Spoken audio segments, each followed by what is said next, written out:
Now, out of that conversation, later that is, they wanted to know who they could write in the church to ask if they could fly me out from wherever I'm going to be, give a speech, and fly me back, so that I might be gone at the very most, maybe 2 days, depending upon where I'm serving. I said, and I don't think this will work, but I gave the name of Ezra Taft Benson, who was the president of the, the president of the Quorum of the 12, but also he was directly ahead of the missionary department, reported directly to him. So he had to personally look over everyone called to be a mission president and responsible for those called to be missionaries. And I understand that when you're called to be a mission president, it also goes to the first presidency because they issue the call. The call comes from the first presidency. And in my case, that was President Romney. Well, all kinds of things happening very, very fast and very quick. But out of that, they said the next speech will be in the Cow Palace in San Francisco. And they gave me a date. Well, I have a letter that I received from one of the journalists of the major newspaper in Charlotte, North Carolina. And I'm going to just read this to you a little bit. I normally don't read things, but I thought that in this case we could take an exception. Dear Mr. Snar, as if I had to tell you, you were a smash at the Charlotte rally.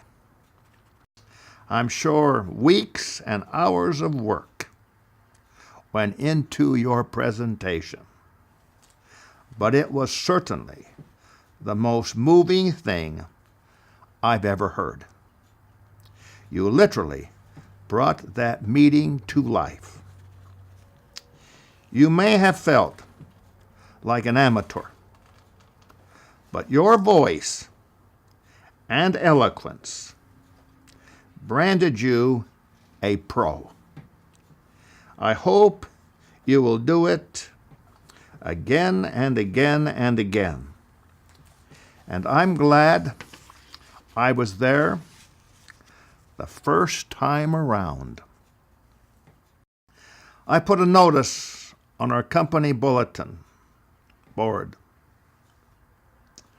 I'm the food editor here, as well as assigned to hear that rally and report on it, for a Snar tape.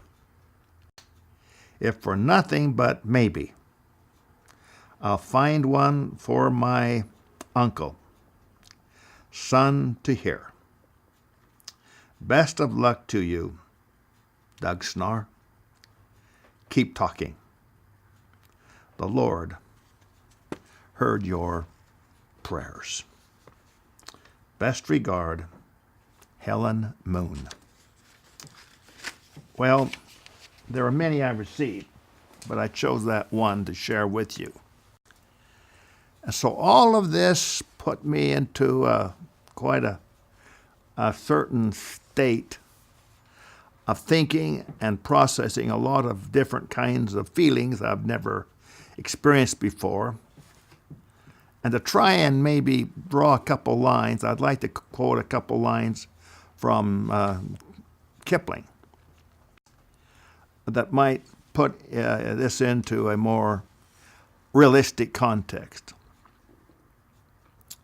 If you can talk with crowds and keep your virtue, if you can walk with kings nor lose the common touch, if all men count with you, but none too much. Now, I had memorized those lines when I was in high school, my senior year. And I never had forgotten those lines, but that's from the fourth stanza of Kipling's If that I intend to quote in full before this series of tapes, or discs, I should say, run their course. But if you can talk with crowds and keep your virtue, in other words, don't let it go to your head, for crying out loud. Keep your feet on the ground. Wings for angels, but feet for men. And if anyone's a man, it's me. A farm kid. I'm not an angel. Far from it. And so, to keep things in perspective, all my life I've drawn here and there from Kipling's poem, If. Well, Paul Harvey stayed to hear me speak, since I followed him. And we had our conversation in the limousine from the hotel going over to the Coliseum to speak. He was curious. When he found out I'd never given a speech before, he stayed. He could do that. He had his own private jet. So he just flew in, gave the speech, and he would just fly out. The rest of us weren't quite in that category. But he stayed. Well, I was to find out later why he stayed. I'll go into that just a little bit later on. But Paul Harvey, I'd like to reference him just a bit. He respected Mormon people. He asked Ezra Taft Benson if he could write his biography after Benson became the Secretary of Agriculture. Benson believed in the free market and was more outspoken about the free market and with less governmental interference than any other man on the cabinet. President Benson opened up the first cabinet meeting with prayer. President Benson closed the last cabinet meeting with prayer. And we're talking about Dwight D Eisenhower's stewardship over America for an 8-year span. Now, after Eisenhower was chosen, I mean, it was just unbelievable. He showed up at the Republican convention, and Robert Taft was an absolute shoo-in. He had gone through all of the states. He had campaigned. He had everything he needed. He had all the votes and everything else. But no one knew what Eisenhower was going to do. Was he a Republican or was he a Democrat? No one knew for sure. He shows up, he's automatically in. Taft is out. That fast. It was just an amazing thing. But Eisenhower calls President Benson at the time, Elder Benson, a quorum of the 12, if he'd be willing to serve on his cabinet as Secretary of Agriculture. And Benson said, no, I can't do it. I'm a member of the Church of Jesus Christ of Latter-day Saints, and I'm an apostle. And we are a very aggressive church in proselyting, and we have enemies out there. And I think that I would be a disadvantage to you to have me on your cabinet, because I will get a lot of adverse press. I recommend you choose somebody else.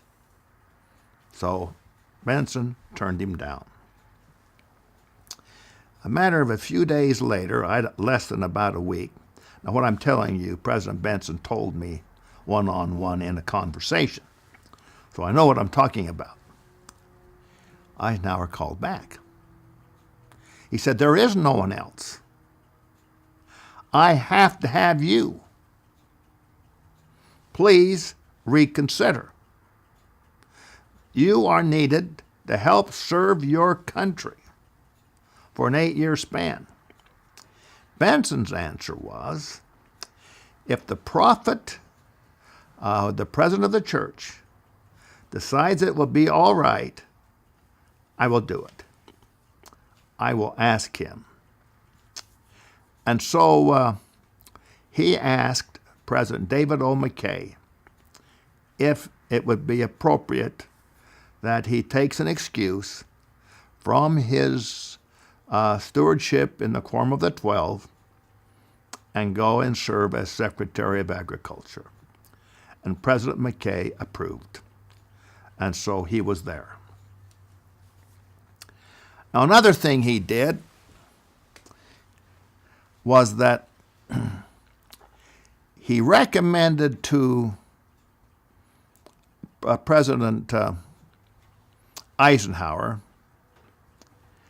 that we have the usage of under God. And in our lexicon as a nation, and that should be included in the Pledge of Allegiance to the flag, and that we need to add into that under God. So I pledge allegiance to the flag of the United States of America and to the republic for which it stands, under God. And that's where that fit in right there. And in that Pledge of Allegiance, at that point, well, went in. Now it's been criticized and criticized and criticized. And there's been a lot written on the subject, by the way. But I've never read anywhere where it said that President Benson made that recommendation. And I think that Eisenhower kept that silent within himself between President Benson, because they'd make an issue that the Mormons interfered there. This is my opinion. I could be wrong on the Pledge of Allegiance to the flag.